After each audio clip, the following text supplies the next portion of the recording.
Ndokutanga ndonzi Marjory Nyaumwe. Nickname yangu inonzi Jeju the boss. Jeju the boss aireuti ndiri boss everywhere. Kazhinji boss wangu unobuda muground. Chasimabika ndiye akanipa nickname yekuti boss wemulingi.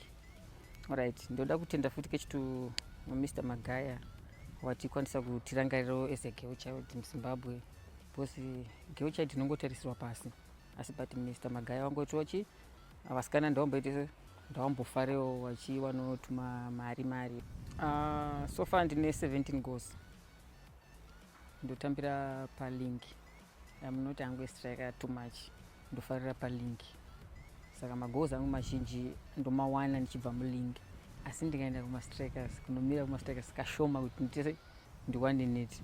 But kana ndichibva mulink because ndenchiziva pekuita pekuenda and mateammates angu akuziva pandinoda bhora nepandise patinofanira kuti akaisa apo ndorisvikira kana kuti ndikadai pandinorangarira pandakagoisa magoals andakada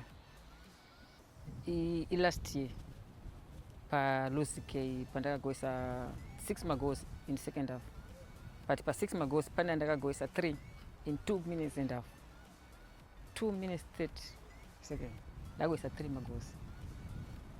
Ndo randakanyanya kufarira kuzoti like this year pandakagoisa 3 mutarisiti of which ndanjibva kuinjury.